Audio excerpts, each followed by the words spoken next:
Price Lord. யாத்ராமம் 33வது அதிகாரம் 1-2வது வசனம். கர்த்தர் மோசேயை நோக்கி, நீயும் எகிப்து தேசத்திலிருந்து நீ அழைத்து கொண்டு வந்த ஜனங்களும் இவ்விடத்தை விட்டு புறப்பட்டு உன் சந்ததிக்கு கொடுப்பேன் என்று நான் ஆபிரகாமுக்கும் ஈசாக்குக்கும் யாக்கோபுக்கும் ஆணையிட்டு கொடுத்த பாலும் தேனும் ஓடுகிற தேசத்துக்கு போங்கள்.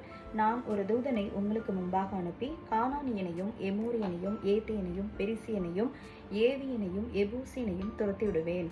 அமேன். ஆண்டவர் இந்த ஜூலை மந்த்துக்கென்று நமக்கு கொடுத்த வாக்குத்தத்த வசனம்.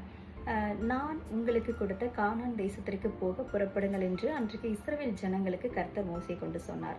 இன்றைக்கு நம்மை பார்த்து ஆண்டவர் சொல்லுகிறார், நான் உனக்கு என்ன வாக்குத்தத்தம் கொடுத்தேனோ அதை சுதந்திரிக்க புறப்படு என்று.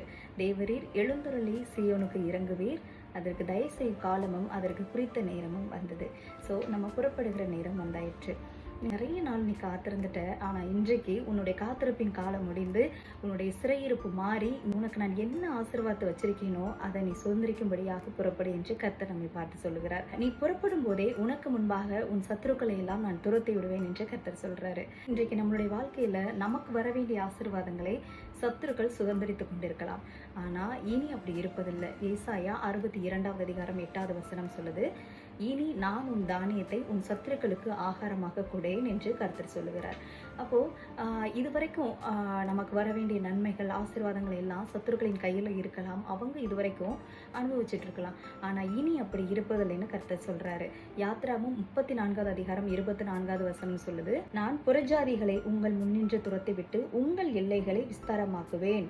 27வது வசனம், இந்த வார்த்தைகளை நீ எழுது, இந்த வார்த்தைகளின்படியே உன்னோடும் இஸ்ரவேலோடும் உடன்படிக்கை பண்ணினேன் என்றார். ஆண்டவர் நமக்கு ஒரு பெரிய உடன்படிக்கையை பண்ணியிருக்கிறார். அதாவது உனக்கு வர வேண்டிய ஆசீர்வாதங்களை அதை யாராலும் பறிக்க முடியாது. அது எந்த சத்துருவா இருந்தாலும் அவர்களை நான் உனக்கு முன்பாக நான் துரத்தி விடுவேன் என்று கர்த்தர் சொல்றாரு.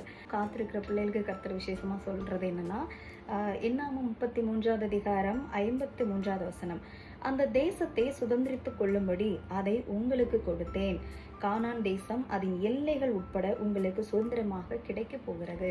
ஸோ ஆண்டவர் உங்க வாழ்க்கையில வாக்குத்தத்தம் கொடுத்திருப்பார் இல்லையா, இது உன்னோட வாழ்க்கையில நான் செய்வேன்னு சொல்லிட்டு நம்ம காத்திருப்பின் பீரியட்ல ஆண்டவர் ஒரு வாக்குத்தத்தை கொடுத்திருப்பாரு. அந்த வாக்குத்தத்தம் நம்ம வாழ்க்கையில நிறைவேற போகுது. அதை சுதந்திரிக்கும்படியாக புறப்படு என்று ஆண்டவர் இன்றைக்கு நம்மை பார்த்து சொல்லுகிறார். இனி வருகிற நாட்கள்ல கண்டிப்பா அந்த ஆசீர்வாதத்தை நாம் பெற்றுக்கொள்ள போகிறோம். விசுவாசிங்க, கர்த்தர் பெரிய காரியங்களை செய்வார். இன்றைக்கு நம்முடைய வாழ்க்கையில மற்றவர்கள் நம்மை பரியாசமா நினைத்திருக்கலாம். இன்னும் வாழ்க்கையில எதுவுமே நடக்கல அப்படின்ட்டு நம்மளை ரொம்ப மாதிரி கேவலமா வேணா நினைச்சிருக்கலாம். அது மட்டும் இல்லாம நிறைய அவமானப்படுத்தி இருக்கலாம். ஆனா இன்றைக்கு ஆண்டவர் சொல்றாரு, நான் என் கரத்தை உயர்த்துவேன். அதாவது புறஜாதிகளுக்கு மத்தியில நீ அவமானங்களை சுமந்தபடியினாலும் பரியாசம் பண்ணப்பட்டபடியினாலும் நான் என் கரத்தை உயர்த்துவேன் அப்படின்னு ஆண்டவர் சொல்றாரு. உங்கள் பட்சத்திலிருந்து உங்களை கண்ணோக்குவேன், பண்படுத்தப்பட்டு விதைக்கப்படுவீர்கள், நான் உங்களை வர்த்திக்க பண்ணுவேன், பூர்வ நாட்களில் நீங்கள் இருந்த நிலையிலே உங்களை ஸ்தாபித்து உங்கள் முந்தின சீரை பார்க்கிலும் உங்களுக்கு நற்சீர் உண்டாக செய்வேன் என்று கர்த்தர் சொல்லுகிறார். எவ்வளோ பெரிய ஆசீர்வாதம் இல்லையா? இதுவரைக்கும் நீங்கள் காத்திருப்பின் காலத்தில் நீங்கள் நிறைய அவமானத்தை சந்தித்திருக்கலாம். புறஜாதிகளுக்கு மத்தியில், கூட இருக்கிறவங்களுக்கு மத்தியில், ஃப்ரெண்ட்ஸ், குடும்பம், இந்த மாதிரி அவர்களுக்கு மத்தியில் நம்ம நிறைய அவமானங்களை நம்ம சந்தித்திருக்கலாம், நிந்தையை சந்தித்திருக்கலாம், பரியாசம் பண்ணப்பட்டிருக்கலாம். ஆனால் இனி அப்படி இருப்பதில்லை.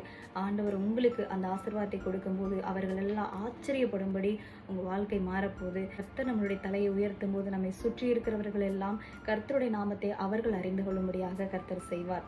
இனி சந்தோஷமா இருங்க. கர்த்தர் உங்களுக்கு கொடுக்க போகிற ஆசீர்வாதம் மிகப்பெரியதா இருக்க போகிறது. என்ன வாக்குத்தத்தம் கொடுத்தாரோ அதை சுதந்திரிக்க புறப்படும்படி கர்த்தர் நமக்கு முன்பாக அவர் கடந்து போவார். கர்த்தர் தாமே உங்களை ஆசீர்வதிப்பாராக. ஆமென்.